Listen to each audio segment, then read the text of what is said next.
Hello दोस्तों, स्वागत है आप सभी का कॉमिक वर्ल्ड 2.0 पर। तो चलिए दोस्तों, शुरू करते हैं अनिल मोहन का नॉवेल महाकाली का दूसरा भाग। इस तरह की जथुरा कभी आज़ाद ना हो सके। महाकाली ने मेरी बात मानी और अपनी ताकतों के दम पर जथुरा को कैद करके अपनी बनाई एक तिलिस्मी पहाड़ी में कैद कर दिया। जगमोहन और सोनलाल की नज़रें मिली। तो क्या जथुरा कैद में है इस वक्त? जगमोहन के होठों से निकला, हाँ, उसी तिलिस्मी पहाड़ी में। ठीक समझे तुम जग्गू, सोबरा मुस्कुराया। तो जथुरा के कामों को कौन देखता है? सोहनलाल ने कहा। पोते बाबा। मेरे ख्याल में तुम पोते बाबा से मिल चुके हो, सोबरा बोला। हाँ, कई बार मिला मैं पोते बाबा से। ये सब विस्तार से जानने के लिए पढ़ें जथुरा। लेकिन पोते बाबा तो चाहता था कि हम पूर्व जन्म में प्रवेश न करें, सोहनलाल ने कहा। पोते बाबा ने ऐसा कभी नहीं चाहा, सोबरा गंभीर स्वर में बोला। वो तो तुम लोगों को पूर्व जन्म में लाना चाहता था। नहीं, वो हमें रोक रहा, जगमोहन ने तेज स्वर में कहना चाहा। सोबरा इनकार में सिर हिलाते हुए कह उठा। बेवकूफ़ जग्गू, तुम लोग पूर्व जन्म में आने की सोच रहे थे तब क्या? नहीं। तो फिर वो तुम सबको रोकने क्यों पहुंच गया? तुम लोग तो आ ही नहीं रहे थे।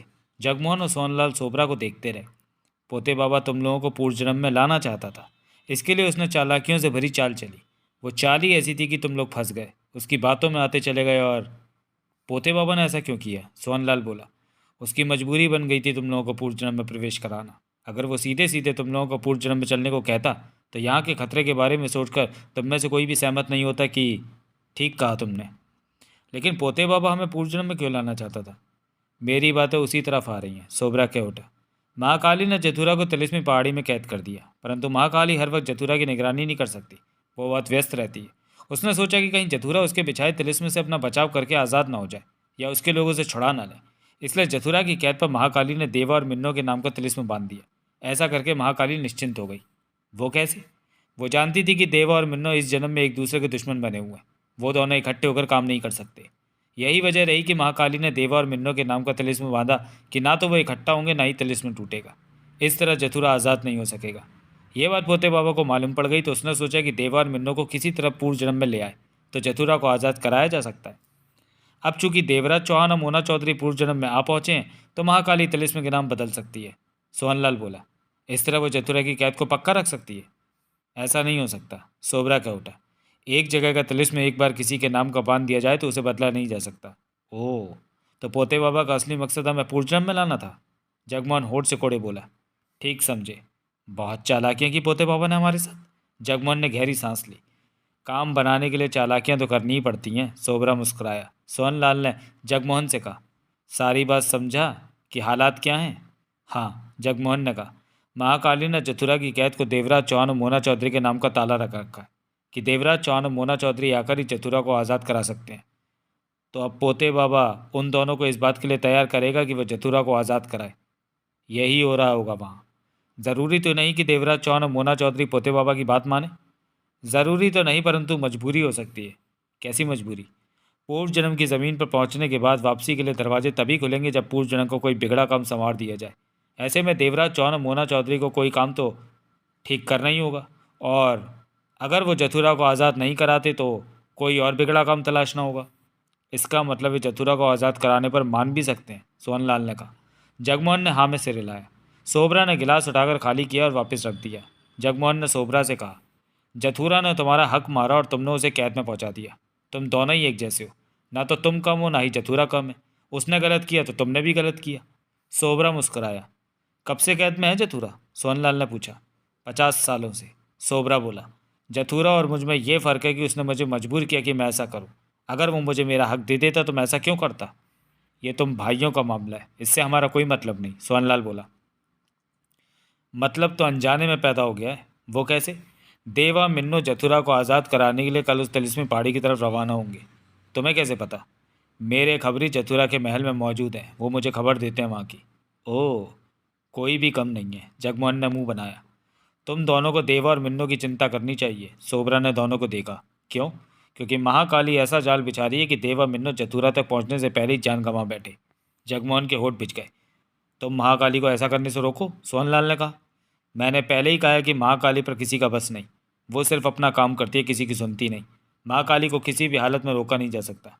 इस वक्त भी वो उसी तिलिस्मी पहाड़ी पर मौजूद देवा और मिन्नो की मौत का जाल बुन रही है।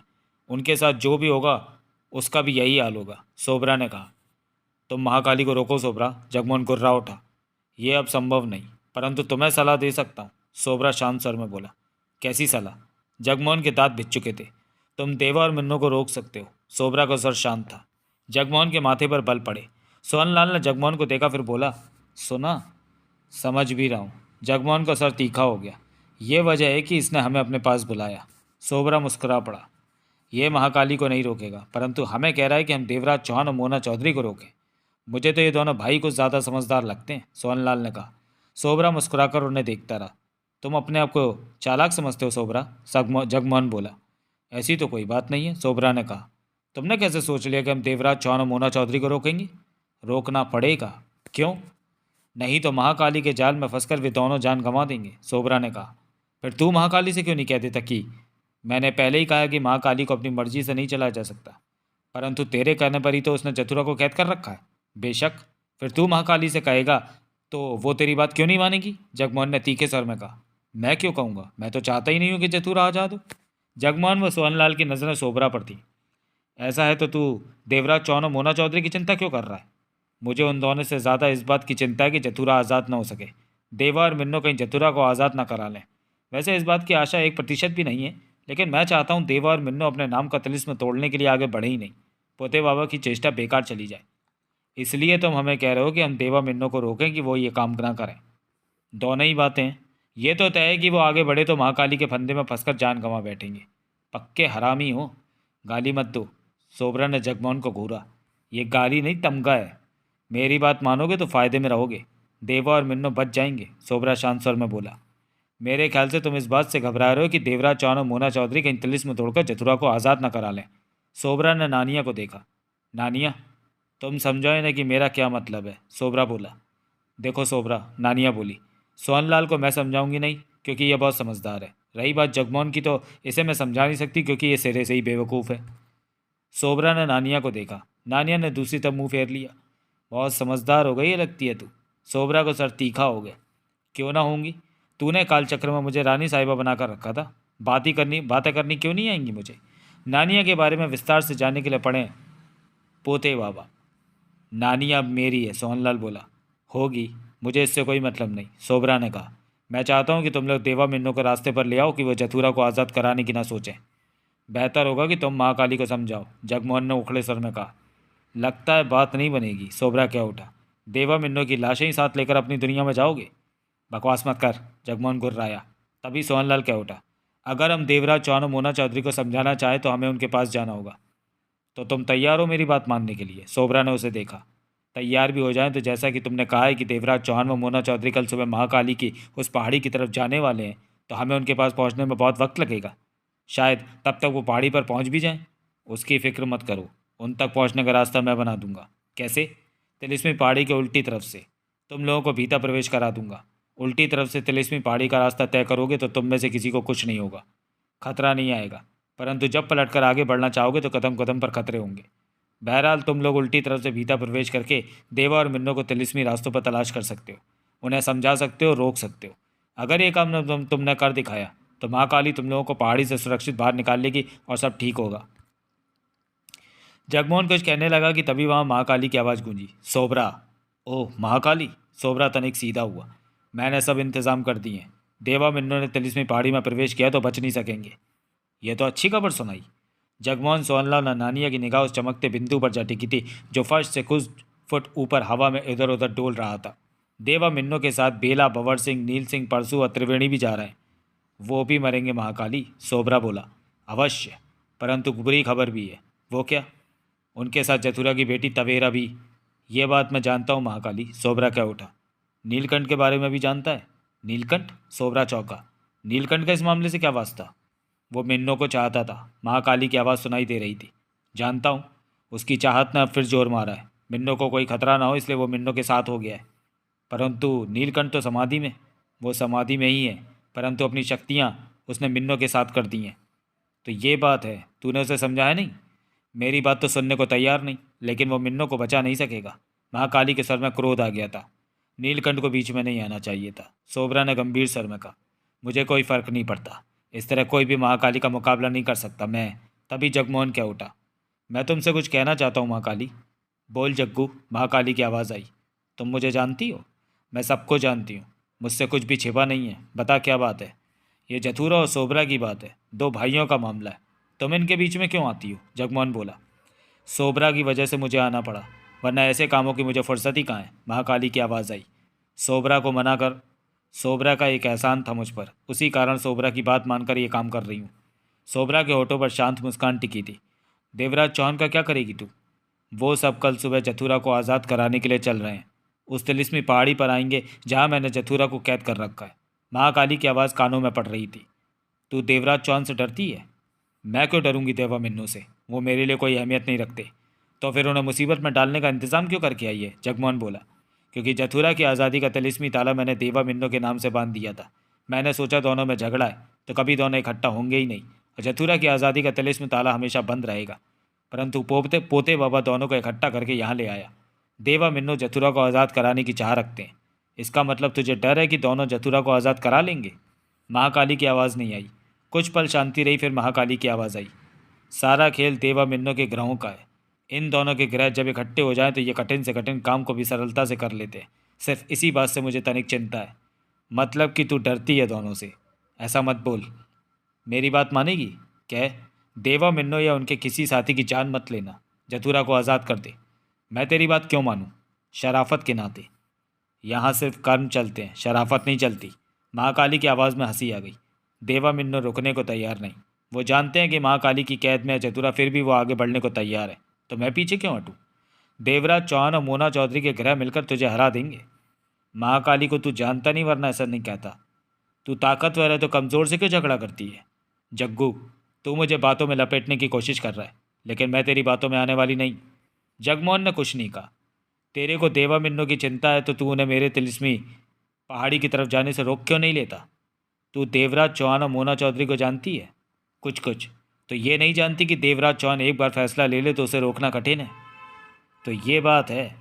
देवराज चौहान भी जानता होगा कि जतुरा को आज़ाद कराने में महाकाली नाम के खतरे को पार करना पड़ेगा।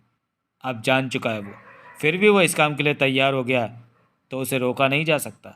महाकाली की छोटी सी हंसी गूंजी। फिर तो ये अच्छी बात है कि तू और गुलचंद सोबरा के पास आ गए। क्यों? उनकी लाशें ले जाने वाला कोई तो चाहिए होगा, महाकाली ने व्यंग्य से कहा। जगमोहन के होठ बिछ गए। तू बहुत बड़ी बात कह गई महाकाली, सोहनलाल कह उठा। मेरी बात तू देख लेना गुलचंद। मैं शर्त नहीं लगा रहा, लेकिन तूने बड़ी बात कह दी। देवराज चौहान को मारना इतना भी आसान नहीं है। मैं तेरे को उसकी मौत दिखा के रहूँगी। बहुत घमंड है खुद पर। यह घमंड नहीं, मेरी ताकतें हैं। जबकि देवा मिन्नो साधारण इंसान है, वो मर के ही रहेंगे। तभी जगमोहन बोला। महाकाली, मुझे देवराज चौहान की चिंता है, लेकिन तू सब ठीक कर सकती है। वो कैसे? पूर्व जन्म में प्रवेश करने पर देवराज चौहान और मोना चौधरी को यहाँ का एक बिगड़ा काम ठीक करना पड़ता है, तभी उनकी वापसी के दरवाजे खुलते हैं। हो सकता है ये काम करना इसी वजह से देवराज चौहान की मजबूरी रहा हो। फिर तू कोई दूसरा बिगड़ा काम बता दे, मैं देवराज चौहान को उस काम पर लगाने की चेष्टा करूँगा। ये नियम के खिलाफ है। क्या मतलब? बाहर से आए लोगों को इस दुनिया की कोई जानकारी देने पर मनाही है। मनाही है? कौन मना करता है? हमारे भी बड़े हैं जो हम पर नज़र रखे हुए हैं, वो हमें इस बात की इजाज़त नहीं देंगे। देवा मिन्नो अगर इसी दुनिया में होते तो उन्हें हर प्रकार की जानकारी दी जा सकती थी। तेरे को कहीं तो तेरे को कहीं तो मेरा साथ देना होगा। ये संभव नहीं। सोबरा तो हमें बता सकता है कि ये भी नहीं बता सकता। इस दुनिया की बात बाहरी लोगों से करना सबके लिए मना है। हम भी तो कभी इसी दुनिया का हिस्सा थे। जब थे तब थे, अब बाहरी दुनिया में जन्म ले चुके हो। ये दुनिया तुम लोगों से दूर हो चुकी है। तो फिर बार बार किसी न किसी बहाने हमारा पूर्व जन्म में प्रवेश क्यों होता है? क्योंकि तुम सबके तार पूर्व जन्म से बंधे हैं। तुम लोगों के ढेरों अधूरे काम थे जो आज भी अधूरे पड़े हैं। उन्हें पूरा करने के लिए तुम लोगों को पूर्व जन्म का फेरा लगाना ही पड़ता है। महाकाली की आवाज़ गूंज रही थी। सोहनलाल और नानिया की निगाह चमकते बिंदु पर टिकी थी। सोबरा शांत मुस्कान के साथ अपनी जगह पर बैठा था। ये बात है तो तुम देवराज चौहान की जान ले लोगी तो फिर अधूरे काम कैसे पूरे होंगे? होंगे। दोबारा जन्म कराया जाएगा देवराज चौहान का। कौन कराएगा? बड़ी शक्तियाँ जो जीवन और मृत्यु का हिसाब रखती हैं। जब तक देवा मिन्नो के पूर्व जन्म के अधूरे काम पूरे नहीं होते, उन्हें जन्म लेते रहना होगा। ऐसा ही लिखा है बड़ी ताकतों ने। तो ये सिलसिला नहीं रुकेगा। जब काम खत्म हो जाएंगे तो सब कुछ ठीक हो जाएगा। महाकाली की आवाज़ गूंज रही थी। ऐसी बात है तो तुम्हें चाहिए कि हमें सहयोग दो ताकि हमारे काम जल्दी पूरे हों। महाकाली से कभी सहयोग की आशा मत रखना। मुझे अपने कर्म बहुत प्यारे हैं। अपने कर्मों के सहारे मैंने भी अपनी मंजिल पानी है। मुझे अभी बहुत ऊंचे जाना है, मेरा लंबा सफ़र बाकी है। तभी सोहनलाल ने जगमोहन से कहा, इससे बात करने का कोई फ़ायदा नहीं। गुलचंद ठीक कहता है, मुझसे बात करने का कोई फ़ायदा नहीं। मैं तुम्हारे किसी काम ना आ सकूंगी। अपना कर्म करो। इस वक्त तुम दोनों का कर्म यह है कि देवा मिन्नो का रास्ता बदल दो। माँ काली की आवाज़ आई। जगमोहन होठ पीछे रहा। सोहनलाल व्याकुल दिखा। सोहनलाल को परेशान देखकर नानिया क्या उठी। तुम क्यों चिंता करते हो, तुम तो खतरे में नहीं हो। देवराज चौहान है। सोहनलाल ने नानिया को देखा। क्या इस बात से तुम्हें फ़र्क पड़ता है? हाँ, देवराज चौहान को कुछ नहीं होना चाहिए, वो मेरा पुराना दोस्त है। तो ये बात है। तभी महाकाली ने सोबरा से कहा, तुम आराम से रहो सोबरा, जतुरा मेरी कैद में सुरक्षित है। मुझे तुम पर पूरा भरोसा है महाकाली, सोबरा ने मुस्कुराकर कहा। अब मैं जाती हूँ। तभी सबके देखते ही देखते वो चमकीला बिंदु गायब हो गया। जगमोहन ने सोबरा से कहा, तुम अगर महाकाली के बढ़ते कदमों को रोक दोगे तो मैं तुम्हारा एहसानमंद रहूंगा। कभी नहीं, ये नहीं हो सकता। मैं जतुरा को आज़ाद नहीं देखना चाहता। तुम्हारे सामने एक ही रास्ता है कि तुम देवा से मिलो और उसे समझाओ कि ये रास्ता उसके हक में सही नहीं है। वो मेरी बात नहीं मानेगा। खतरे को समझने के बाद ही उसने रास्ता चुना होगा। इसी पर नानिया ने सोबरा से कहा, अगर हम तुम्हारी बात ना माने तो तुम क्या करोगे? वाह नानिया, तू तो पूरी तरह इनके साथ हो गई। मैं सोहनलाल से ब्याह करने वाली हूँ। ज़रूर कर, तुझे कौन रोकता है, सोबरा ने हंसकर कहा। मेरी बात का जवाब दे सोबरा। मेरी बात नहीं मानोगे तो मैं कुछ भी नहीं करूँगा। समझाना मेरा काम है। तो हम अभी यहाँ से जथुरा की नगरी देवराज चौहान के पास जाना चाहते हैं, जगमोहन ने कहा। मैं तुम लोगों को जाने नहीं दूंगा। मेरी नगरी में तुम लोग कहीं भी जा सकते हो, परंतु नगरी से बाहर नहीं जा सकते। क्यों? क्योंकि तुम लोग मेरी बात नहीं मान रहे। देवा मिन्नो को आगे बढ़ने से नहीं रोक रहे।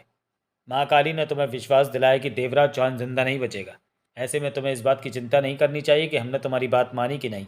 हमें कैद में रखकर तुम्हें क्या मिलेगा? महाकाली अपना काम कर रही है और मैं अपना। मुझे लगता है कि तुम किसी चिंता में हो, सोनलाल बोला। कुछ चिंता तो है मुझे, जो तुम्हें कह रहा हूँ कि देवा मिन्नो को आगे बढ़ने से रोको। अपनी चिंता के बारे में बताओगे नहीं? सोबरा ने कुछ पल सबको देखा, फिर शांत स्वर में कह उठा, आज सुबह ही मैंने भविष्य में झांकने की चेष्टा की। भविष्य में? हाँ, मैं अपनी ताकतों के दम पर भविष्य में झांक सकता हूँ। कम से कम होने वाली बातों की खबर मैं पहले पा सकता हूँ। जब बहुत ज़रूरी होता है तो मुझे भविष्य में देखना पड़ता है। आज जब जथुरा की कैद के सिलसिले में भविष्य में देखा तो मुझे कुछ भी नज़र नहीं आया। सब कुछ धुंधला धुंधला सा रहा। सोबरा ने कहा, तो इसलिए तुम बुरी तरह आशंका में घिर गए। शायद यही बात है। ये बात तुम्हें महाकाली को बतानी चाहिए थी। महाकाली को मैं खामा का चिंतित नहीं करना चाहता था। मैं नहीं चाहता था कि मेरी बात सुनकर वो परेशान हो जाए और जो इंतज़ाम वो कर रही है उसमें चूक जाए। परंतु ये बात सच है कि महाकाली से कोई जीत नहीं पाया। जगमोहन और सोनलाल की नज़रें मिली। तुम तीनों जाओ, सोबरा ने कहा और चांदी का गिलास उठाकर एक ही सांस में खाली कर दिया। बहुत बात हो गई है हमारे बीच। तुम दोनों को यह भी समझा दिया है कि अगर देवा मिन्नो को आगे बढ़ने से नहीं रोका तो उनकी मौत हो जाएगी। उन्हें रोकना चाहते हो तो मैं तुम्हें तिलिस्मी पहाड़ी के उस रास्ते से भीतर प्रवेश करा दूंगा कि आगे बढ़ते हुए भीतर कहीं देवा मिन्नो से मिलो और उन्हें वहीं से वापस ले जाओ। याद रखो, वहाँ से तुम लोग आगे बढ़ते हुए पहाड़ी के ऊपरी छोर से बाहर निकलोगे। अगर वापस पलटे तो महाकाली की ताकतें तुम्हें खतरे में डाल देंगी। तुम्हारा मतलब कि तुम हमें उल्टे रास्ते से पहाड़ी के भीतर प्रवेश कराओगे, जगमोहन बोला। ठीक समझे। जगमोहन खामोश रहा। नानिया सोबरा से कह उठी, हमें कुछ सोचने का मौका दो सोबरा। अवश्य, महल में रहकर सोच लो, परंतु ज़्यादा वक्त नहीं है। सुबह तक फैसला कर लेना। यहाँ से बाहर निकलोगे तो बाहर खड़े पहरेदार तुम तीनों को वहाँ पहुँचा देंगे जहाँ यहाँ आने पर तुम लोग ठहरे थे। जगमोहन, सोनलाल व नानिया बिना कुछ कहे बाहर निकल गए। एक पहरेदार उसी कमरे में छोड़ गया था। एक पहरेदार उन्हें उसी कमरे में छोड़ गया था। अब वहाँ उनके अलावा कोई नहीं था। जगमोहन, सोनलाल के चेहरों पर सोचों के भाव दौड़ रहे थे। देवराज चौहान, मोना चौधरी, बाकी सभी खतरे में हैं। जगमोहन क्या उठा। कल सुबह वो सब जथुरा को आज़ाद कराने तिलिस्मी पहाड़ी की तरफ रवाना होने वाले, और उधर महाकाली ने उनकी मौत के सब इंतजाम कर दिए। समझ में नहीं आता कि हम इस मामले को कैसे ठीक करें। सब हालात जानने के बाद ही देवराज चौहान ने ये काम करने को तैयार हुआ होगा, सोनलाल बोला। हाँ, देवराज चौहान ने पहले सब हालात जाने होंगे, तो देवराज चौहान को सफलता दिखी होगी तभी वो तैयार। सोहनलाल, जगमोहन ने गंभीर स्वर में कहा, इस काम के लिए तैयार होना देवराज चौहान की मजबूरी भी हो सकती है, क्योंकि पूर्व जन्म में आकर कोई ये बिगड़ा काम संवारने पर ही हमारी वापसी के दरवाजे खुलेंगे। जगमोहन ने सहमति से सिर हिलाया। हमारे सामने सबसे बड़ा सवाल है कि हमें अब क्या करना चाहिए। सोबरा हमें देवराज चौहान के पास नहीं पहुंचने देगा। वो कहता है कि हम उसकी नगरी से बाहर नहीं जा सकते। एक तरह से हम सोबरा के कैदी बनकर रह गए। हमारे सामने कोई भी रास्ता नहीं बचा। नानिया बोल पड़ी, मैं रास्ता बताऊं? कहो। सोहनलाल ने उसे देखा। हमें सोबरा की बात मान लेनी चाहिए कि हम तिलिस्मी पहाड़ी के भीतर जाकर उन्हें समझाएंगे। वो समझने वाले नहीं, जगमोहन बोला। तो हमने कौन सा समझाना है? इस तरह कम से कम देवराज चौहान के साथ तो हो जाएंगे। ये ठीक कहती है, सोहनलाल बोला। जगमोहन के चेहरे पर सोचे उछली। इस तरह हम सोबरा की कैद में रहने से बच भी सकते हैं और देवराज चौहान के पास भी पहुंच सकते हैं। जगमोहन ने कुछ नहीं कहा। तुम खामोश क्यों? मन में कुछ है तो कहो। शायद यही एक रास्ता बचा है हमारे पास। जगमोहन क्या उठा। मैंने ठीक कहा ना? नानिया खुशी से बोली। तुमने बिल्कुल ठीक कहा, सोहनलाल मुस्कुराया। तो चलो सोबरा से कह देते हैं कि अभी नहीं। जगमोहन क्या उठा। रात का वक्त है हमारे पास, हम इस बारे में और सोचेंगे। सोबरा से सुबह बात करेंगे। मोमो जिन एकाएक ठटका तो लक्ष्मण दास और सपन चड्डा भी ठटक गए। इन तीनों के बारे में विस्तार से जानने के लिए पढ़ें पूर्व प्रकाशित उपन्यास जथुरा एवं पोते बाबा। और दोनों ही उपन्यास आपको अनिल मोहन की प्लेलिस्ट में मिल जाएंगे। गहरा अंधेरा छाया हुआ था, आकाश में चंद्रमा और तारे नजर आ रहे थे, ठंडी हवा चल रही थी, परंतु लक्ष्मण दास और सपन चड्डा लगातार चलते रहने की वजह से पसीने से तरबतर थे। दोनों गहरी गहरी सांसें लेने लगे, जबकि मोमो जिन गर्दन एक तरफ करके हौले हौले सिर हिलाने लगा। स्पष्ट था कि जथुरा के सेवक उसे कोई नया निर्देश दे रहे थे। इस दौरान मोमो जिन की आंखें बंद हो गई थीं। चंद्रमा की रोशनी में लक्ष्मण दास और सपन चड्डा की नजरें मिली। सपन, लक्ष्मण दास मुंह लटकाकर बोला, मुझे तो बहुत भूख लग रही है। मुझे भी। यहाँ तो खाने को कुछ भी नहीं है, जंगल जैसी जगह, ऊपर से घना अंधेरा। मोमो जिन्ना में बुरा फंसा दिया। पहले ये कितना अच्छा था, जब इसके भीतर इंसानी छाया आ गई थी। यार बनकर रह रहा था, खुद भी खाता था और हमें भी खिलाता था। कितने प्यार से बोलता था। लक्ष्मण दास ने गहरी सांस लेकर कहा। अब तो कड़क रहता है, खुद को हमारा मालिक कहता है। ज़बरदस्ती मालिक बन गया हमारा। कितना अच्छा बिजनेस करते थे हम, अमीर हैं हम, परंतु मोमो जिन्ने हम पर कब्जा करके हमें फकीर से भी बुरा बना दिया। भूखे पेट रहना पड़ रहा है। बहुत कमीना है ये, बहुत ही कमीना। कहता है कि जिन झूठ नहीं बोलते, परंतु इसने सब कुछ हमें झूठ बोला। हमें सोबरा के पास ले जा रहा था, कहता था सोबरा से कहकर हमें वापस हमारी दुनिया में भिजवा देगा। कसमें खाता था। हम दोनों भोले हैं जो इसकी बात मानते रहे। अब कहता है सोबरा के पास नहीं जाना है, क्योंकि इसके भीतर जो इंसानी इच्छाएं आई थी वो गायब हो गई हैं। ये फिर से असली जिन बन गया। लेकिन हमारी तो मुसीबत बढ़ गई, यहाँ तो पेट भरने के लाले पड़ गए। सपन चड्डा थोड़ा करीब आया, मोमो जिन पर नज़र मारी। मोमो जिन अभी भी सुनने सुनाने में व्यस्त था। लक्ष्मण, भाग चलते हैं। ये जिन हमें भागने देगा तब ना। ये बातों में व्यस्त है, मौका अच्छा है। पागल ना बन, इसकी नज़र हम पर ही है। तो क्या करें? रात को भागेंगे। इससे कहते हैं कि हम थक गए हैं, हमें नींद आ रही है, उसके बाद। लेकिन जिनको तो नींद आती नहीं, ये जागता रहेगा। ओह, ये तो मैं भूल गया था। जब तक इसके साथ रहेंगे ये हमें नचाता रहेगा। मेरे ख्याल में हमें नींद लेने का नाटक करना चाहिए और रात को मौका पाते ही खिसक लेंगे। लेकिन जाएंगे कहाँ, ये बाद में सोचेंगे, पहले इससे तो पीछा छूटे। वो देख, शायद उसकी बातें खत्म हो गई हैं। मोमो जिन से हिलाकर इन दोनों की तरफ पलटा। तुम दोनों एक दूसरे के कान में क्या खुसर फुसर कर रहे थे? मोमो जिन ने दोनों को गहरी निगाहों से देखा। खुसर फुसर? लक्ष्मण दास जल्दी से क्या उठा। क्या कह रहे हो? हम तो एक दूसरे की थकान और भूख के बारे में। फिर भूख? मोमो जिन मुंह बनाकर क्या उठा। तुम इंसानों की ये बुरी समस्या है कि बात बात पर कुछ खाने को कहते हो। शुक्र है कि बनाने वाले ने जिन्नों को पेट की बीमारी नहीं लगाई। ये बीमारी तो तुम्हें भी लगी थी जब तुम जलेबियाँ, रबड़ी, तरबूज खाते थे और हम तुम्हारी इच्छाएं पूरी करते थे। भूल गए तुम कि तुम्हें सिल्क का कुर्ता पजामा भी सिलवा कर। ये बातें मत करो। क्यों? क्या हम गलत? बीच में कुछ वक्त के लिए किसी ने मेरे भीतर इंसानी इच्छाएं भर दी थी।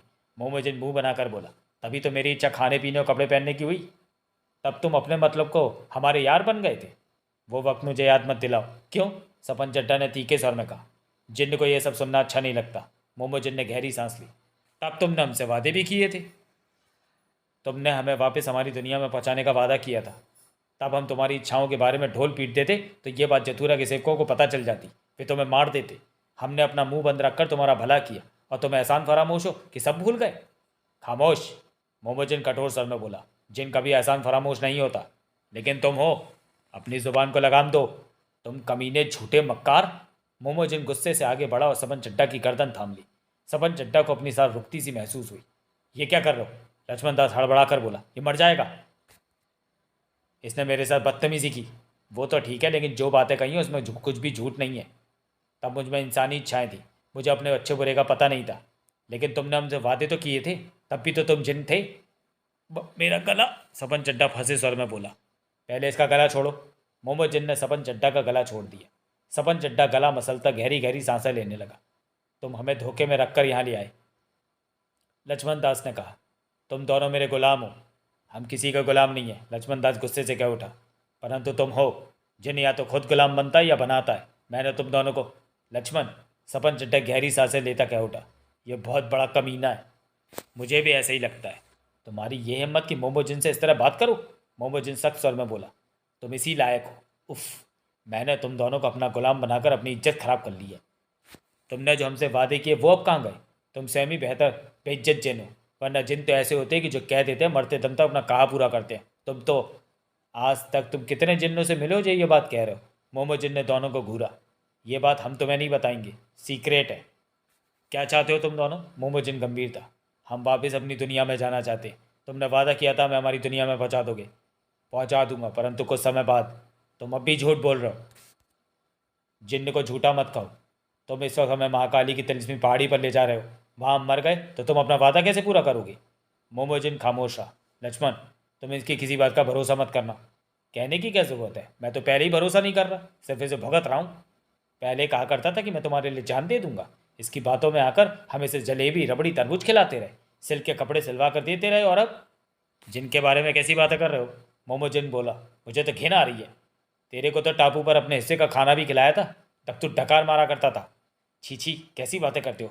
भला जिन भी कभी डकार मारते हैं? तुम मारते थे। ओह, कितना बुरा बन गया था मैं। जाने किस शैतान ने मुझ में इंसानी छाया भर दी थी। देख तो कैसा शरीफ जिन बन रहा है अब तो। मेरा तो दिल करता कि पटकी दे दूं इसे। कमीना है ये। तुम दोनों मुझसे बहुत दुखी लगते हो। मोमोजिन गंभीर स्वर में कह उठा। क्या? ये बात तेरे को अब पता चली है? हम तो आत्महत्या करने की सोच रहे हैं। मुझे मालूम है इंसान आत्महत्या कर लेते हैं। ठीक है, तुम दोनों भी कर लो। क्या? लक्ष्मण दास हड़बड़ाया। हम आत्महत्या कर लें? सपन चड्ढा को कुछ कहते न सूझा। तुम ही तो कह रहे थे। वो तो यूं ही उदाहरण वाली बात थी। हमने ये तो नहीं कहा कि हम आत्महत्या करने जा रहे हैं। क्या मुसीबत है? लक्ष्मण दास बड़बड़ा उठा। इस जिन ने तो हमारी इज्जत उतार दी। दिल छोटा ना करो, मोमोजिन बोला। मैं तुम दोनों को वापस तुम्हारी दुनिया में पहुंचा दूंगा। कब? सिर्फ एक काम पूरा होने के बाद। कौन सा काम? जथुरा तिलिस्मी पहाड़ी के भीतर कहीं कैद है, उसे वहां से आज़ाद कराना है। तो हम क्या करें? हमारा इस बात से क्या वास्ता? तुम लोगों को मेरे साथ रहना है, ऐसा जथुरा के सेवकों ने मुझे आदेश दिया। क्यों? ये तो वही जानते होंगे, और जिन अपने मालिक से मिले आदेशों को हर हाल में पूरा करता है। लेकिन तुम तो जथुरा के गुलाम हो, उसके सेवकों के नहीं। और जथुरा कैद में है, तुमने बताया। जथुरा की गैर मौजूदगी में जथुरा के सेवक मुझे आदेश देने का हक रखते हैं। मेरे लिए एक ही बात है। अभी अभी मुझे बताया गया है कि कल सुबह देवा, मिन्नो, बेला, भंवर सिंह, त्रिवेणी, नील सिंह, परसू, कमला रानी, मकानी, तवेरा, गरुण वगैरह महाकाली की तिलिस्मी पहाड़ी की तरफ रवाना हो रहे हैं कि जथुरा को आज़ाद करा सके। हमें तिलिस्मी पहाड़ी के पहले एक खास जगह रुकने को कहा गया है और उन सबके वहाँ पहुँचने पर उनका साथ देने को कहा है। नई मुसीबत। लक्ष्मण दास बड़बड़ाया। हम भला इस मामले में उनका क्या साथ देंगे? सपन चड्ढा बोला। हम वहाँ मारे जाएंगे। मैं तुम दोनों की रक्षा करूंगा, मोमोजिन बोला। तुम हम दोनों को यहीं छोड़ दो, तुम्हारी बड़ी मेहरबानी होगी। हम लुढ़कते ठोकरे खाते किसी तरह अपनी दुनिया में पहुंच जाएंगे। नादान हो जो ऐसी बातें कर रहे हो। अभी तक इस बात को नहीं समझे कि तुम दोनों इस वक्त नई दुनिया में आ चुके हो। यहाँ से वापस चले जाना आसान नहीं है। देवा और मुन्ना ही तुम्हें वापस ले जा सकते हैं, तुम नहीं। जथुरा चाहे तो मैं भी तुम दोनों को वापस तुम्हारी दुनिया में पहुंचा सकता हूँ, मोमोजिन ने कहा। अब ये सब बातें छोड़ो और यहाँ से चलो, हमें अभी आगे चलना है। मेरे में ज़रा भी हिम्मत नहीं है चल पाने की। मेरा भी यही हाल है। महाकाली की तिलिस्मी पहाड़ी यहाँ से ज़्यादा दूर नहीं है। उससे पहले एक जगह पर हमें ठहर जाना है, वहाँ पर आराम कर लेना। वो लोग कल दिन ढले ही वहाँ पहुँचेंगे, मोमोजिन ने कहा। चलो यहाँ से। लक्ष्मण दास और सपन चड्ढा की नज़रें मिली। इसे कहने का कोई फ़ायदा नहीं होगा, ये अपनी बात मनवा के ही रहेगा, सपन चड्ढा बोला। चलो, वहाँ हमें आराम करने का काफ़ी वक्त मिलेगा। फिर वे तीनों अंधेरे में चल पड़े। मोमोजिन 2 कदम आगे चल रहा था। वहाँ आराम करते हुए जब ये लापरवाह होगा तो हम भाग जाएंगे, सपन चड्ढा धीमे से कह उठा। मैं भी यही सोच रहा हूँ, लक्ष्मण दास फुसफुसाया। जिन्न कभी लापरवाह नहीं होते, आगे जाता मोमोजिन कह उठा। इसलिए तुम दोनों भाग नहीं सकते। आधी रात का वक्त हो रहा था। जथुरा के महल के उस हॉल में चुप्पी ठहरी हुई थी।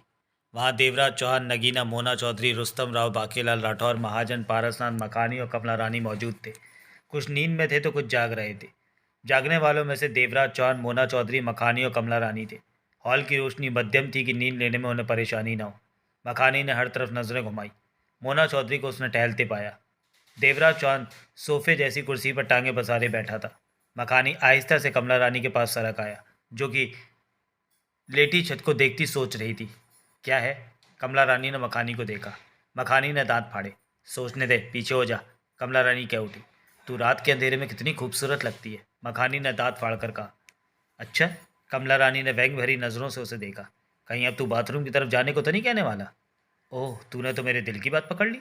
मूड खराब मत कर। चलना, मखानी ने आग्रह किया। बिल्कुल नहीं। तो यहीं पर सीधा हो जा, मैं मशीन नहीं हूँ। दिन में 2 बार तूने कर लिया था। सिर्फ 2 बार ही तो किया, तो क्या 10-20 बार करेगा? कम से कम 3-4 बार तो होना चाहिए, मखानी ने मुंह लटका कर कहा। तो इंसान है या जानवर जो? तेरे को तो पता ही नहीं कि मैं क्या हूँ। स्वाद तू चख चुकी है, मखानी बोला। क्या पता आने वाले वक्त में कब मौका मिलता है, इसलिए पहले ही पेट भरकर रख लूँ तो ठीक रहेगा। इसी पर शौरी की आवाज़ कानों में पड़ी। मखानी, तू बहुत लालची हो गया है। तेरे को क्या, मैं कमला रानी को बता रहा हूँ तो तुझे क्यों जलन होती है? काम की तरफ ध्यान दे। अब आगे के कामों में हमारा क्या काम? बहुत काम है तुम। मैं सोच चुका हूँ। महाकाली की पहाड़ी पर हमारा कोई काम नहीं। देवराज चौन मोना चौधरी वहाँ जा रहे हैं, बाकी सब भी साथ में। तू मुझे और कमला रानी को यहीं महल में रहने दे। अच्छा, महल में रहकर तू क्या करेगा? मैं कमला रानी के साथ प्यार करूँगा। अभी पोते बाबा इसी तरफ ही आ रहा है, शौरी की आवाज़ कानों में पड़ी। इस तरफ? हाँ, तुम दोनों के पास। क्यों? वो जो कहे उसकी बात सुनना, आगे तुम्हें क्या करना है वो बताएगा। तुम लोग हमें काम ही क्यों बताते रहते हो? काल चक्र से जुड़े हर इंसान को काम में लगे रहना पड़ता। तुमने तो कहा था कि पूर्व जन्म की दुनिया में जाकर बहुत मज़ा आएगा, परंतु क्या तेरे को मज़ा नहीं आ रहा? कमला रानी के साथ तू 2 बार स्नानागार की तरफ गया है? मखानी सक पका कर बोला। तू तुझे कैसे पता? मैं तेरे साथ ही तो था। क्या? मखानी हड़बड़ा उठा। तूने सब देखा? हाँ। कमीना है तो जो तूने देखा। मखानी जल भुनकर क्या उठा। तू कमला रानी को उसमें बहुत तंग करता है। किसने कहा ये? मैंने देखा। कमला रानी को उसमें मज़ा आता है, मैं तंग कहा करता हूँ उसे। मेरे से कुछ भी छिपा नहीं है, सब जानता हूँ। तू सीधा हो जा। कमला रानी मुस्कुराते हुए उसे देख रही थी। पोते बाबा आ गया, वो जो कहे उस ध्यान से सुनना, मैं जाता हूँ। मखानी ने हॉल के दरवाजे की तरफ देखा तो पोते बाबा को भीतर प्रवेश करते देखा। आ गया। मखानी बड़बड़ा उठा। क्या हुआ? कमला रानी ने पूछा। पोते बाबा मैं आगे का काम बताने आया है, मखानी उखड़े सर में बोला। तो तू नाराज़ क्यों होता है? मेरा मन कोई काम करने का नहीं है। कमला रानी ने अपना हाथ मखानी की टांग पर रख दिया। मखानी के शरीर में बिजली कौंधी। तू जब टांग पे हाथ रखती है तो मुझे बहुत अच्छा लगता है। अपने पर काबू रख, तेरा इंजन बहुत जल्दी गर्म हो जाता है। कमला रानी ने प्यार से कहा। चलना, बाथरूम की तरफ। तभी पोते बाबा उनके पास आ पहुंचा। कमला रानी ने उसकी टांग से हाथ हटा लिया। मखानी ने उखड़े अंदाज में पोते बाबा से कहा, रात के इस वक्त तू क्यों आया? ये हमारे आराम करने का वक्त है। पोते बाबा ने दूर पड़ी कुर्सी को पास में घसीटा और बैठते हुए बोला, जब काम सामने हो तो आराम नहीं होता। बहुत गलत वक्त पर आया तू, मखानी ने मुंह बनाया। पोते बाबा ने दूर मौजूद देवा और मिन्नों पर निगाह मारी, फिर कमला रानी और मखानी से बोला, कल सुबह तुम दोनों सबके साथ महाकाली की तिलिस्मी पहाड़ी पर जतुरा को आज़ाद कराने जा रहे हो। हमारी क्या ज़रूरत है साथ जाने की? मखानी मुंह बनाकर बोला। तिलिस्मी तो देवा और मिन्नों के नाम से बना है। वही तो बता रहा हूँ कि क्या ज़रूरत है, बताओ, कमला रानी ने कहा। मखानी ने नाराज़गी भरी नज़रों से कमला रानी को देखा। कमला रानी ने अपना हाथ मखानी की टांग पर रख दिया। मखानी की सारी नाराज़गी उड़ गई। देवा और मिन्नो महाकाली का मुकाबला नहीं कर सकते। महाकाली तंत्र मंत्र की विद्या में माहिर है, जबकि देवा मिन्नो दूसरी दुनिया से आए साधारण इंसान है। उन्हें कभी भी तुम लोगों की सहायता की ज़रूरत पड़ सकती है। भला हम क्या सहायता करेंगे? मकानी ने कहा। तुम दोनों काल चक्र का हिस्सा हो। शौरी और भौरी तुम दोनों के साथ रहेंगे। वो ज़रूरत पड़ने पर रास्ता सुझाएंगे। उनसे कहो कि हर वक्त हमारे साथ ना रहें। क्यों? जब हम बाथरूम की तरफ जाते हैं तो वो हमें देखते हैं। उन बातों में शौरी और भौरी की कोई दिलचस्पी नहीं है, वो बहुत व्यस्त रहते हैं। लेकिन देखते तो हैं। उन बातों की तरफ ध्यान दो जो मैं तुमसे कह रहा हूँ। क्या अभी तुम्हारी बात पूरी नहीं हुई? नहीं। तो कहो। मैं तुम दोनों को जो बता रहा हूँ वो दोनों तक ही रहे। रहस्य वाली बात है ये। पोते बाबा ने गंभीर किंतु धीमे स्वर में कहा। गरुण को तो तुम दोनों ने देखा होगा। हाँ। सच बात तो यह है कि वो चतुरा का सेवक न होकर सोबरा का खबरी है। ओह, तुम्हें कैसे पता? पता चल गया, सुनते रहो। गरुण यहाँ की सारी खबरें सोबरा को बताता है। इससे हमें बहुत हानि होती है और तुम गरुड़ को मार दो, हानि नहीं होगी। तुम बोलते ज़्यादा और मेरी बात कम सुन रहे हो। ठीक है, तुम कहते रहो, हम सुनते हैं। ये बात रातुला और जतुरा की बेटी तवेरा भी जानती है। तवेरा को इस बात की खबर मैंने ही दी थी। अब तवेरा की चाल यह है कि वो गरुड़ को अपने साथ महाकाली की पहाड़ी पर ले जाएगी, इसलिए कि उसे झूठी झूठी खबरें दे और गरुड़ वो खबरें आगे सोबरा को दे। इससे सोबरा भटक जाएगा। ओह। तुम दोनों को तवेरा और गरुड़ पर नज़र रखनी है। अगर कहीं पर तवेरा चूक जाए तो गरुड़ से जान का नुकसान न पहुंचा सके। समझ गया। ये तो अच्छी बात है, मखानी ने सिर हिलाया। क्या तुम्हें शक है कि तवेरा कोई गलती कर बैठेगी? कमला रानी ने पूछा। कोई शक नहीं। तवेरा बहुत समझदार है और तंत्र मंत्र की विद्या में माहिर है, परंतु महाकाली ज़्यादा तेज है। लेकिन हो सकता है कि गरुड़ मेरी आशा से ज़्यादा चालाक हो और वो भाप ले कि तवेरा कोई चाल चल रही है। पोते बाबा ने कहा, ऐसे किसी मौके पर तुम दोनों ने तवेरा का बचाव करना है। समझ गए, कमला रानी ने कहा।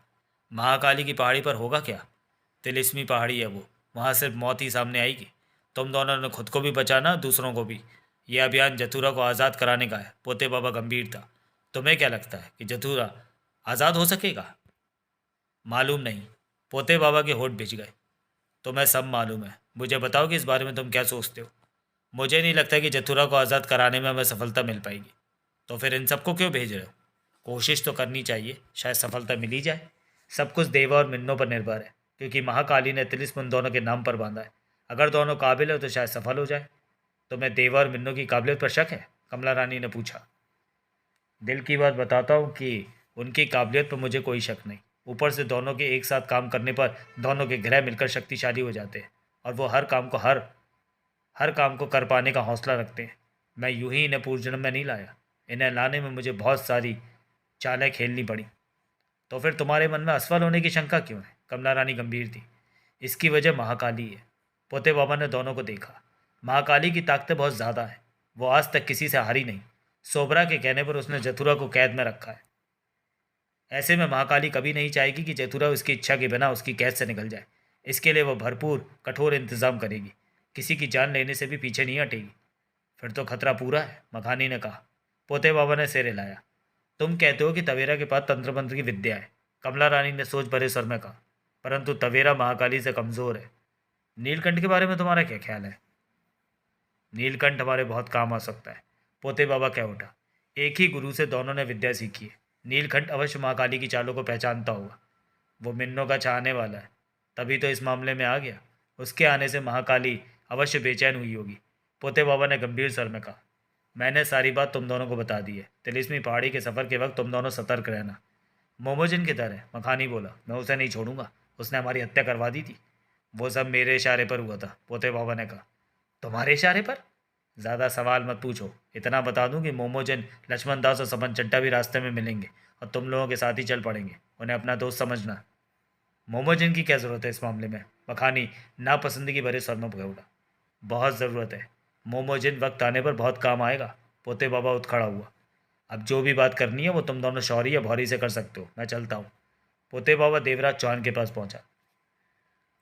नींद ले लो, इसके बाद तुम्हें आराम नहीं मिलेगा, पोते बाबा ने कहा। देवराज चौहान जवाब में मुस्कुरा पड़ा। पोते बाबा ने कुछ दूर टहलती मोना चौधरी से कहा, तुम भी सो जाए मिन्नो। मोना चौधरी ने उसे देखा, कहा कुछ नहीं। जथुरा को आज़ाद करवाने में तुम कोई परेशानी महसूस कर रही हो तो कह सकती हो, पोते बाबा पुनः बोला। ऐसी कोई बात नहीं, मोना चौधरी ने ऊंचे स्वर में कहा। पोते बाबा ने देवराज चौहान को देखा तो देवराज चौहान ने कहा, हमारे सफ़र की तैयारी कर ली तुमने? हाँ, तैयारी हो चुकी है देवा। तो सुबह मिलेंगे। पोते बाबा वहाँ से बाहर निकल गया। मखानी ने उसी पर कमला रानी से धीमे स्वर में कहा, अब तो स्नान घर की तरफ आ जा। अब क्या हो गया? कमला रानी ने मुंह बनाया। कभी तो मेरी बात मान लिया कर। आज दिन में 2 बार तेरी बात मानी है। एक बार और मान ले, तेरा क्या जाता है? जाता तो मेरा ही है। कमला रानी मुस्कुरा पड़ी। मखानी की आंखों में चमक आ ठहरी। चलती है? मखानी के स्वर में आग्रह था।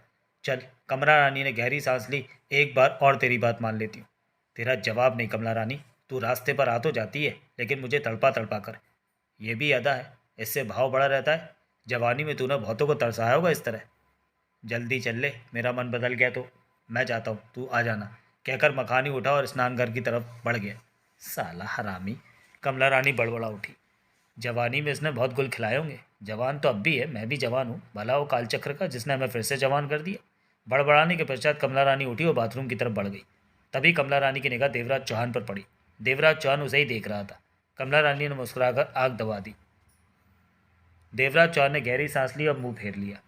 हाथ नहीं रखने देना, नखरे वाला है। कमला रानी बड़बड़ा उठी। तभी मोना चौधरी देवराज चौहान के पास पहुंची। मैं सोच रही हूँ कि हमें महाकाली की तिलिस्मी पहाड़ी के बारे में खास जानकारी नहीं है। पोते बाबा खास कुछ नहीं बता पाया, देवराज चौहान ने कहा। ऐसे में हमारे लिए खतरे बढ़ जाएंगे। हमें तुम नीलकंठ से तिलिस्मी पहाड़ी के बारे में जानकारी ले सकती हो? मोना चौधरी ने देवराज चौहान को देखा। देवराज चौहान की निगाह मोना चौधरी पर थी। तुमने ठीक कहा, कल पूछूंगी नीलकंठ से। वो कैसे आएगा तुम्हारे पास? मन ही मन पुकारूंगी तो वो आ जाएगा। यही बात उसने मेरे मन में डाली थी। देवराज चौहान ने स्नान घर वाली दिशा की तरफ देखकर कहा, पोते बाबा कमला रानी और मखानी से कोई बेहद खास बात करके गया है। तुम कैसे कह सकते हो? इस वक्त पोते बाबा का आना इसी बात की तरफ इशारा करता है। मैं मालूम कैसे करूं दोनों से? कोई फ़ायदा नहीं, ये बताने वाले नहीं। देवराज चौहान ने इंकार में सिर हिलाया। तुम्हें क्या लगता है कि पोते बाबा हमसे कुछ छुपा रहा है? मोना चौधरी बोली। मैं तो इतना जानता हूँ कि वह हमें अपने काम के लिए इस्तेमाल कर रहा है। ये बात जानते हुए भी कि हम कुछ नहीं कर सकते, क्योंकि पूर्व जन्म में आने के बाद हम तभी वापस जा सकते हैं जब यहाँ का कोई बिगड़ा काम संवार दें। ये नियम किसने बनाया? मैं नहीं जानता, परंतु हमारी वापसी के दरवाजे तभी खुलेंगे जब हम जतुरा को आज़ाद करा लेंगे। माना कि ना आज़ाद करा सके तो? तब के बारे में मैं कुछ नहीं जानता। जो भी हो, हमें सफल होने की पूरी चेष्टा करनी है।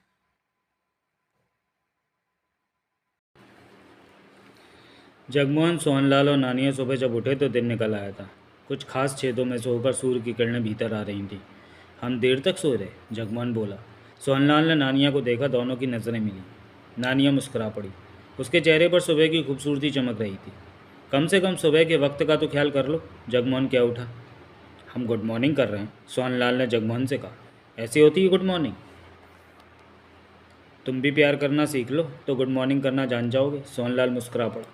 तुम्हारा दोस्त चिढ़ता क्यों हमारे प्यार से? नानिया क्या उठी। चिढ़ता नहीं है, चिढ़ता है। ये इसकी सामान्य हरकत है जिसे तुम चिढ़ता महसूस कर लेती हो, सोहनलाल ने कहा। सच में बहुत अजीब है तुम्हारा दोस्त। प्यार के रंग से दूर है इसलिए। तुम सीधे हो जाओ सोहनलाल, जगमोहन क्या उठा। एक औरत के चक्कर में तुम पूरी तरह बिगड़ गए हो। सुना, नानिया तीखे स्वर में क्या उठी। कहता है मैंने तुम्हें बिगाड़ दिया है। तुम इसकी बातों की परवाह मत करो, ये इसी तरह की बातें करता है। जगमोहन खड़ा होता क्या उठा। हमें नहा धोकर सोबरा से मिलना ताकि उसे बता सके कि हमने देवराज चौहान को समझाने का फैसला कर लिया। तभी एक युवती ने भीतर प्रवेश किया। जाग गए आप लोग? मैं सोबरा के आदेश पर आपको जगाने ही आई थी, वो बोली।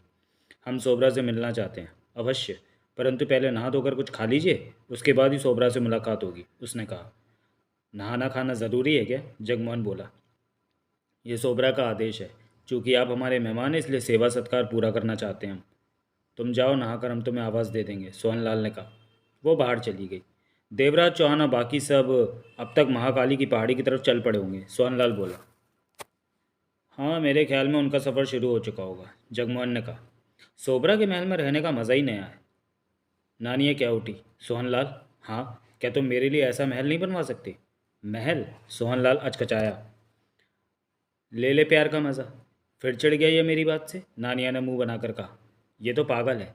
जगमोहन मुस्कुराकर सोहनलाल को देखे जा रहा था। सोहनलाल, तुमने जवाब नहीं दिया मेरी बात का, नानिया ने कहा। हमारी दुनिया में लोग छोटे छोटे घरों में रहते हैं, महलों में नहीं रहते, सोहनलाल ने कहा। कोई बात नहीं, मैं छोटे घर में रह लूँगी। तुम्हारे साथ तो मैं झोपड़ी में भी रह लूँगी। क्या कहने, जगमोहन मुस्कुराकर बोला। ये तो सोहनलाल, ये फिर धीरे धीरे इसे तुम्हारी आदत पड़ जाएगी, तब ये ठीक हो जाएगा, तुम इसकी मत सुना करो। वो युवती नाश्ते के पश्चात उन तीनों को महल की बैठक में ले गई। वहाँ सोबरा पहले से ही मौजूद था। उन्हें देखकर सोबरा मुस्कुराकर बोला, आशा है मेरे महल में तुम तीनों को सुख से भरी नींद आई होगी। सच में, सोहनलाल ने कहा। सोबरा के इशारे पर युवती वहाँ से चली गई। बैठ जाओ, कहने के साथ सोबरा भी आरामदेह कुर्सी पर जा बैठा। वो तीनों बैठ गए तो सोबरा मुस्कुराकर बोला, अब तुम लोग ये बताने वाले हो कि तुम लोग देवा मिन्नू को समझाने को तैयार हो। तुम्हें कैसे पता? जगमोहन के होठों से निकला। मैंने रात तुम लोगों की बातें सुनी। ओह, तो तुमने सब इंतज़ाम कर रखे हैं, सोहनलाल बोला। मेरे लिए ये जानना ज़रूरी है कि मेरे महल में ठहरे मेहमान मेरे बारे में कैसे विचार रखते हैं। हमने तुम्हारे बारे में तो कोई गलत बात नहीं की, जगमोहन ने कहा। जानता हूँ, परंतु चालाकी कर रहे हो कि यहाँ कैद में रहने से अच्छा है कि महाकाली की तिलिस्मी पहाड़ी में प्रवेश पा लिया जाए ताकि देवा से तो मिल सको। सोबरा के चेहरे पर मुस्कान थी। सोहनलाल और जगमोहन की नज़रें मिली। और मुझे कहोगे कि देवा मिन्नू को पीछे हटने के लिए समझाओगे तो तुम सब जान गए, जगमोहन ने होठ से कोड़े। क्योंकि तुम्हें मालूम नहीं था कि तुम लोगों की बातें सुनी जा रही हैं, कहकर सोबरा ने नानिया से कहा। तुम पहले से बहुत समझदार हो गई हो। रानी साहिबा के रूप में तुमने कालचक्र में बहुत कुछ सीख लिया। वहाँ मुझे बड़ी बड़ी मुसीबतों का सामना करना पड़ता था, नानिया ने कहा। अब तुम क्या चाहते हो? जगमोहन बोला। तुम लोगों की बातें सुनकर मेरे मन में किसी के प्रति भी कोई बुरा विचार नहीं आया, क्योंकि जब इंसान फंसा होता है तो उसे बचने के लिए नए नए उपाय खोजता है। हर कोई बचने का प्रयत्न करता है, तुम भी कर रहे हो। स्वाभाविक बात है ये। परंतु मैं तुम्हें तुम्हारे भले की राह दिखाऊंगा, सोबरा सरल स्वर में बोला। कैसी राह?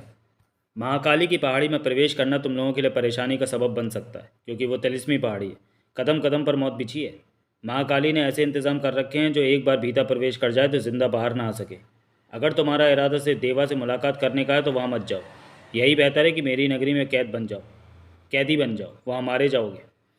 मतलब कि तुम्हें कोई एतराज़ नहीं अगर हम वहाँ जाना चाहें तो? जगमोहन बोला।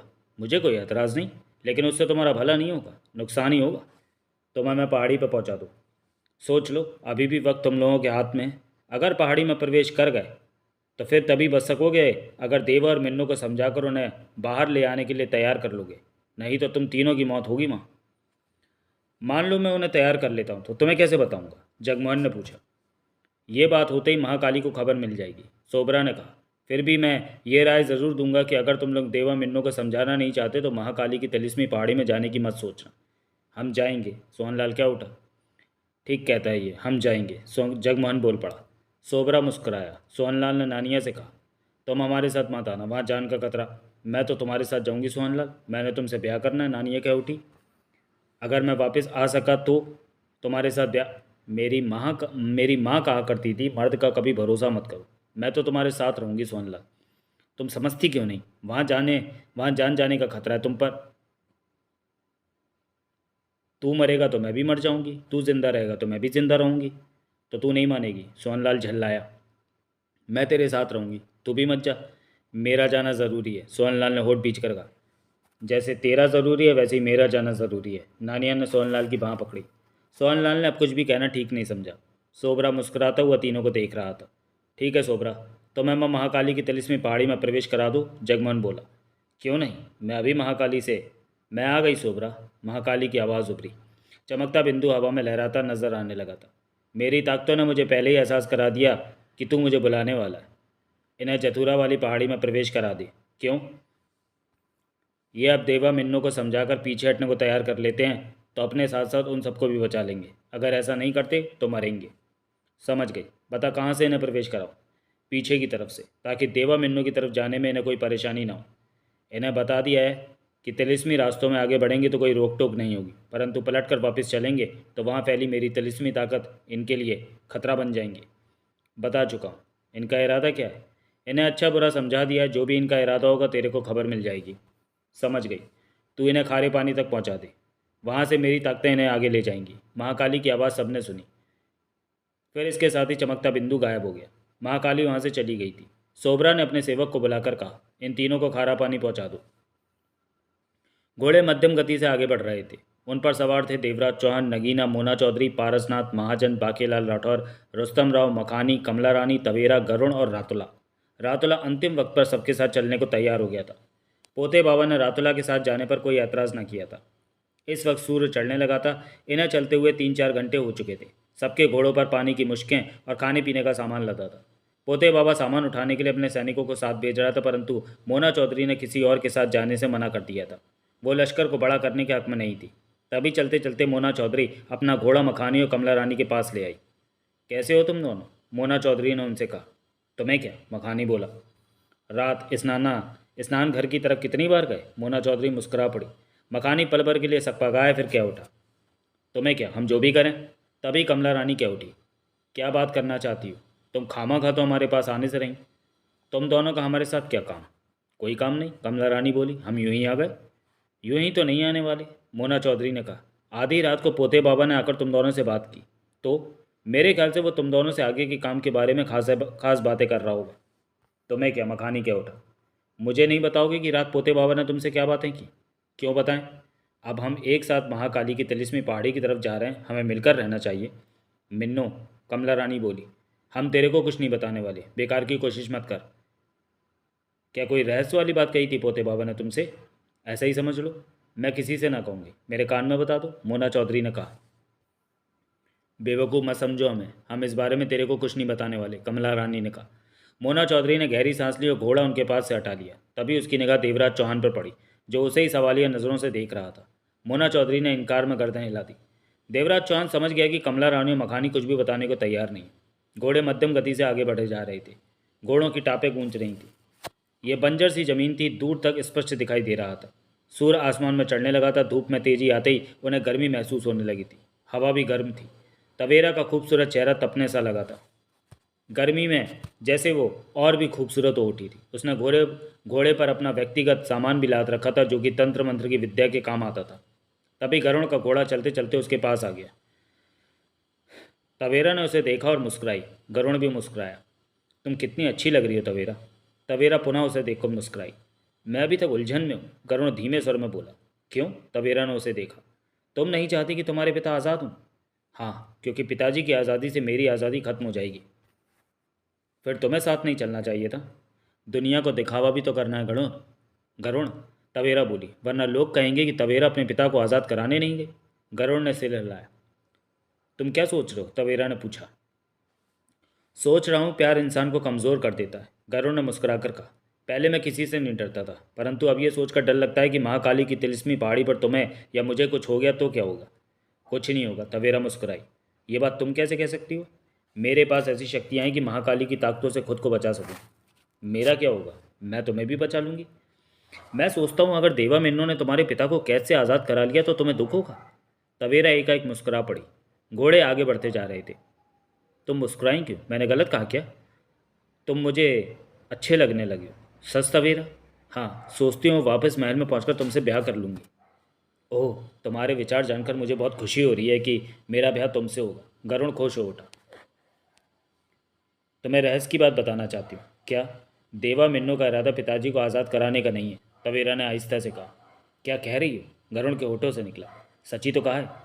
मैं समझा नहीं तवेरा कि तुम क्या कह रही हो, स्पष्ट कहो। देवा मिन्नो से मेरी अकेले में बात हुई। उनकी जरा भी इच्छा नहीं है जतुरा को आज़ाद कराने की। ये कैसे हो सकता है? गरुण के होठों से निकला। पाठक बंधु ध्यान रखें कि तवेरा बातों से गरुण को भटका रही है कि वो यंत्र पर सोबरा को गलत खबर दे सके। यही बात है, देवा मिन्नो के मन में यही विचार थे पहले से, परंतु मुझे डर था कि कहीं दोनों पिताजी को महाकाली की कैसे आज़ाद न करा लें। मैंने देवा मिन्नो से बात की, कीमती पत्थरों का लालच दिया। ओह, ये बात मेरे लिए नहीं है, तुमने पहले क्यों नहीं बताया? गरुण कह उठा। मैं फैसला नहीं कर पा रही थी कि तुम पर विश्वास करूं या ना करूं। मैं तुम्हें प्यार करता हूं तवेरा। तुम्हारी इस बात पर मुझे धीरे धीरे विश्वास होगा। मैं धोखा नहीं खाना चाहती। विश्वास कर लो मेरा। खैर, फिर क्या हुआ? देवा मिन्नू बहुत लालची है। क्यों? जब मैंने बोरा भरकर कीमती पत्थर देने का वादा किया तो तब ये बात अपने होठों पर लाए कि जतुरा की आज़ादी में उनकी कोई दिलचस्पी नहीं है। वो तो वापस अपनी दुनिया में लौटना चाहते हैं। फिर मैंने उन्हें कह दिया कि मैं उन्हें वापस उनकी दुनिया में पहुंचा दूंगी, साथ में बोरा भरकर कीमती पत्थर भी दूंगी। शर्त यह है कि वो जतुरा को आज़ाद ना कराएं, आज़ाद कराने का नाटक ही करें। ओह, नाटक क्यों? पोते बाबा को दिखाने के लिए। समझा। जानते हो देवा ने क्या कहा? क्या? देवा ने कहा कि वो जथुरा तक पहुंचकर उसे गला दबाकर मार देगा ताकि वो कभी नहीं लौट सके। ऐसा देवा ने कहा? तुम्हारी कसम? ओह, फिर तो तुम्हारा काम बन गया। तुम जथुरा की हर चीज़ की मालकिन बन जाओगी। तभी तो मैं खुश हूँ। और गरुण बेचैन हो उठा था। वो इन सब बातों की खबर यंत्र पर सोबरा को दे देना चाहता था, परंतु अभी मौका नहीं था। सब पास में थे। वो व्याकुलता से उस वक्त का इंतजार करने लगा जब पड़ाव डाला जाएगा आराम करने के लिए, तब आसानी से यंत्र पर सोबरा को इन सब बातों की खबर दे सकेगा। और तवेरा जैसे गरुण के मन के भीतर उठ रही खलबली से अच्छी तरह वाकिफ थी। मखानी, कमला रानी तीखे स्वर में कह उठी। तू बार बार तवेरा को क्यों देख रहा है? क्यों ना देखूं? मखानी ने गहरी सांस ली। साली क्या तूफानी चीज़ है? चीज़? कमला रानी ने मुंह बनाया। जो खूबसूरत होती है वो चीज़ होती है। टांगे देखो उसकी, छातियाँ, ओह, और चेहरा तो। अब तू मेरे पास मत आना, कमला रानी नाराज़गी से कह उठी। नाराज़ हो गई? मखानी मुस्कुराया। पुरानी बीमारी है।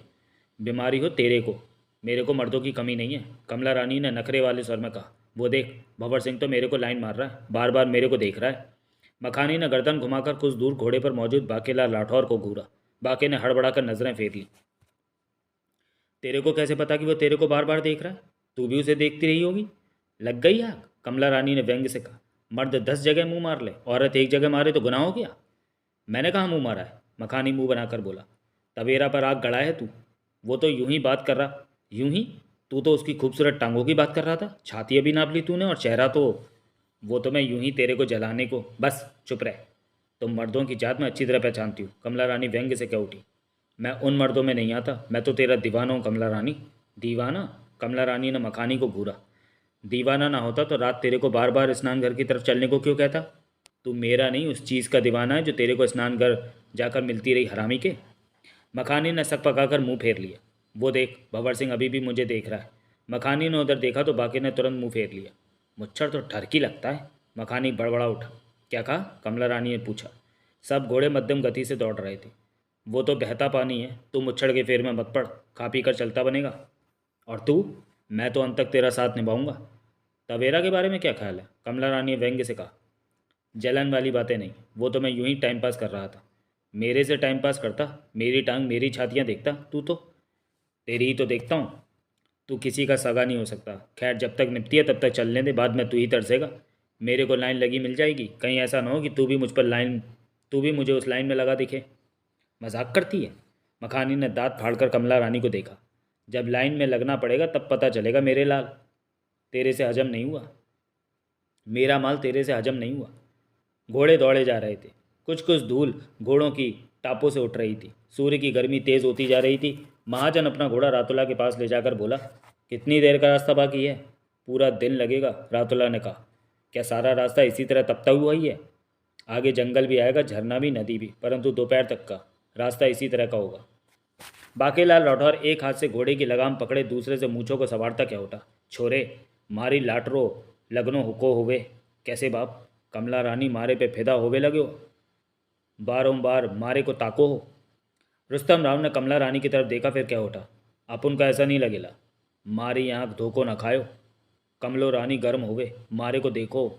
बाप बोल छोरे, तुम्हारी उम्र आशीर्वाद देने की हुईला, इधर उधर नहीं देखने की हुईला। का बात करो, हम भी जवानो हो गए हो छोरो। जरूर जवान होइला बाप, पर आँख लड़ाने की उम्र ना होइला। अखियाँ तो 65 बरसों की उम्रों में लड़ जायो। अखियों का होवो। मारो दिल एकदम 16 बरसों का होवे छोरो। थारे से भी जवान होवे। आप उनसे भी जवान होइला? हाँ छोरे, तब तो तेरे को कमला रानी की गोद में बैठेला, क्योंकि अपन बच्चा होइला। छोरे, तम बूढ़ों की तरह बातों बात मतो करो। मारे साथों रहने होवे तो जवानों की तरह बातों करो हो। बड़ऊ जवान होइला। रुस्तम राव बड़बड़ा उठा। कब बोलो छोरे? भगवान का नाम ले रहा हूँ बाप, रुस्तम राव ने गहरी सांस लेकर कहा। सोबरा का एक सेवक जगमोहन सोहनलाल और नानिया के साथ घोड़ों पर सवार होकर 1 घंटे का सफ़र करके सोबरा की नगरी से दूर ऐसी मैदानी जगह पर पहुंचा जहाँ छोटा सा तालाब बना हुआ था। ऐसे मैदानी इलाके के बीच यह तालाब होना कुछ अटपटा लग रहा था। सेवक क्या उठा। अब मैं जाता हूँ, लेकिन हम यहाँ क्या करेंगे? जगमोहन बोला। मैं नहीं जानता, मुझे हुक्म था कि तुम लोगों को खारे पानी तक पहुँचाना है, सो पहुँचा दिया। खारा पानी? जगमोहन की निगाह तालाब की तरफ उठी। क्या इस तालाब को खारा पानी कहते हैं? हाँ, सेवक ने कहा और अपना घोड़ा वापस दौड़ा दिया। देखते ही देखते वो निगाहों से ओझल होता चला गया। सोहनलाल की निगाह दूर दूर तक हर तरफ जा रही थी। तभी नानिया क्या उठी। ये ताप ये तालाब पहले तो यहाँ नहीं होता था। पहले कब? सोहनलाल ने उसे देखा। सोबरा के कालचक्र बनाने तक। तब तो मैंने खारा पानी नाम का शब्द भी नहीं सुना था, नानिया बोली। लेकिन हम यहाँ करेंगे क्या? जगमोहन ने तीखे स्वर में कहा। अगले ही पल वे तीनों चौंके। वो छोटा सा तालाब जैसे बीच में से 2 हिस्सों में बट गया। इस प्रकार पानी के हिस्से दाएं बाएं हो गए और बीच में सीढ़ियां नजर आने लगी। ये क्या? सोहनलाल के होंठों से निकला। 2 पल भी न बीते कि सीढ़ियों पर छोटे कद का एक व्यक्ति दिखाई दिया। सिर पर जरा जरा बाल थे और कमर में लंगोट जैसा कोई कपड़ा पहना हुआ था। वो मुस्कुराकर इनसे बोला, महाकाली की दुनिया में स्वागत है तुम तीनों का, भीतर आ जाओ। भीतर? हाँ, मालूम पड़ा तुम तीनों महाकाली की तिलिस्मी पहाड़ी में पीछे के रास्ते से प्रवेश करने वाले हो। जगमोहन ने गहरी सांस ली। तुम कौन हो? मैं महाकाली का छोटा सा सेवक खोतड़ा हूँ। खोतड़ा? ये मेरा नाम है, सब मुझे इसी नाम से बुलाते हैं। भीतर आइए, अभी हमें लंबा रास्ता तय करना है। चलो, जगमोहन ने सोहनलाल से कहा। हम किसी नई मुसीबत में तो फंसने नहीं जा रहे, सोहनलाल बोला। जब तक पूर्व जन्म की ज़मीन पर रहेंगे इसी प्रकार मुसीबतें आती रहेंगी, जगमोहन ने उलझन भरे स्वर में कहा। सोहनलाल ने नानिया से पूछा, तुम क्या कहती हो, हमें खोतड़ा की बात माननी चाहिए? मुझे नहीं पता। नानिया की निगाह खोतड़ा पर थी। खोतड़ा मुस्कुराता हुआ नानिया को देखने लगा था। अगर हम तुम्हारे साथ जाने को मना कर दें तो? अब तुम लोगों का तीर कमान से निकल चुका है। महाकाली की शक्तियों ने तुम तीनों को घेर लिया है। चाहकर भी तुम तीनों अपनी मनमानी नहीं कर सकते। तुम तीनों को पीछे वाले रास्ते से तिलिस्मी पहाड़ी में प्रवेश करना ही होगा। उसके बाद तुम लोग अपनी मनमानी करने पर आज़ाद हो, उससे पहले नहीं। तुम्हारा मतलब कि हम महाकाली के बंदी हैं, ऐसे ही समझ लो। एकाएक सोहनलाल ने घोड़ा मोड़ा और दौड़ाने के लिए एड़ मारी, परंतु घोड़ा वहीं खड़ा रहा। सोहनलाल ने पुनः चेष्टा की, परंतु कोई फायदा नहीं हुआ। जगमोहन होठ भींचे ये सब देख रहा था। यहाँ से भाग नहीं सकते, खोतड़ा की आवाज़ आई। कोशिश करना बेकार है। सोहनलाल घोड़े से उतरा और वापसी को कदम बढ़ाए, परंतु अगले ही पलों से ऐसा लगा जैसे सामने कोई दीवार आ खड़ी हुई हो। सोहनलाल ने गहरी सांस लेकर जगमोहन को देखा। हमें महाकाली ने घेर लिया है, नानिया बोली। अब वो हमें भागने नहीं देगी, तिलिस्मी पहाड़ी में हमें प्रवेश करा के ही रहेगी, जगमोहन ने कहा। हमने ही तो हामी भरी थी वहाँ जाने की, नानिया बोली। तो हम भी कहाँ पीछे हट रहे हैं, सोहनलाल बोला। ज़रा देखभाल ही तो कर रहे हैं। देखभाल हो गई हो तो यहाँ आ जाओ, खोतड़ा बोला। जगमोहन और नानिया भी घोड़े से उतरे। फिर तीनों सीढ़ियों पर खड़े खोतड़ा के पास जा पहुँचे। खोतड़ा वापस पलटकर सीढ़ियाँ उतरता बोला, मेरे पीछे आओ। तीनों सीढ़ियाँ उतरने लगे। ये कैसी जगह है, सोहनलाल ने कहा। देखते जाओ, समझ में आ जाएगा। वो काफ़ी सीढ़ियाँ उतर गए, परंतु सीढ़ियाँ खत्म होने को ही नहीं आ रही थी। अब वहाँ अंधेरा छाने लगा था। ऊपर से आती रोशनी बंद हो चुकी थी। घुप अंधेरे से तंग आकर नानिया कह उठी, कम से कम रोशनी तो कर दो। अभी सब ठीक हो जाएगा, रोशनी होने ही वाली है, खोतड़ा की आवाज़ सुनाई दी। तुम नानिया हो ना? तुम मुझे जानते हो? नहीं, परंतु तुम्हारे बारे में जानकारी मिली कि तुम कालचक्र से निकली और अब सोहनलाल से ब्याह करना चाहती हो। ऐतराज़ है तेरे को? नानिया ने चुपते स्वर में कहा। नहीं, सोहनलाल भाग्यशाली है कि जो उसे तुम जैसी मिली। मेरे में क्या खास है जो तू वफादार है? तेरी सबसे बड़ी खासियत ही यही है। तभी सामने रोशनी दिखाई देने लगी। हम आ पहुँचे पहाड़ी पर? सोहनलाल ने पूछा। अभी तो लंबा रास्ता बाकी है, खोतड़ा ने कहा, लेकिन आज के दिन में तिलिस्मी पहाड़ी में प्रवेश कर जाओगे। सीढ़ियाँ खत्म हो गई। नीचे भरपूर दिन का प्रकाश फैला था। ये कैसी जगह? जगमोहन बोला। सामने रोशनी से भरा चौड़ा रास्ता दिखाई दे रहा था। खोतड़ा उसी रास्ते पर आगे बढ़ गया। तीनों उसके पीछे थे। जल्दी वे सब रास्ते से बाहर आ गए। उनके आश्चर्य का ठिकाना ना रहा जब उन्होंने वहाँ नई ज़मीन, नया आसमान देखा। महज 50-100 सीढ़ियाँ ही तो उतरे थे वे। हर तरफ हरियाली हरियाली नजर आ रही थी। फलों के बगीचे, बाग और लंबे वृक्ष। तीनों की निगाह हर तरफ घूम रही थी। सामने घोड़ा गाड़ी खड़ी थी। खोतड़ा मुस्कुराता हुआ उन्हें देख रहा था। ये सब क्या है? जगमोहन ने खोतड़ा को देखा। इसमें हैरानी की क्या बात है? खोतड़ा कह उठा। हमने थोड़ी सी सीढ़ियाँ उतरी हैं तो ज़मीन का सारा नक्शा कैसे बदल गया? यही तो महाकाली की माया है। क्या मतलब? ये महाकाली की अपनी बसाई दुनिया है, मायावी दुनिया। महाकाली की ताकतों का कोई मुकाबला नहीं कर सकता। ये मायावी दुनिया है?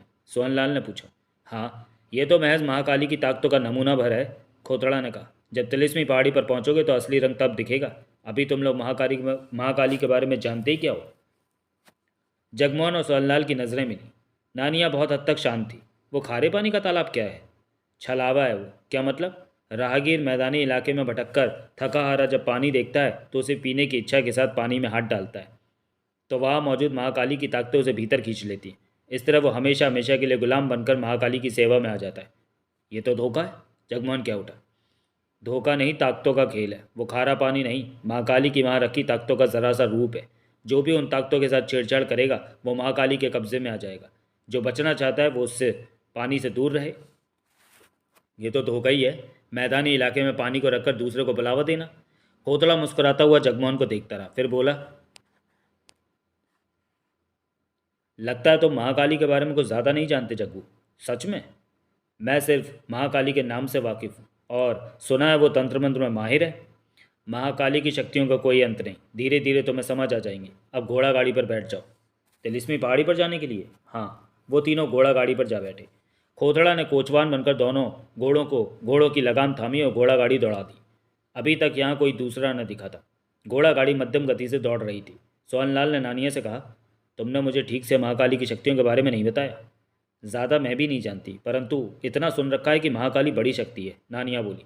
सोहनलाल ने गहरी सांस ली। जगमोहन ने सोहनलाल से कहा, मेरे ख्याल में तिलिस्मी पहाड़ी पर पहुंचकर हम भारी खतरे में फंसने वाले हैं।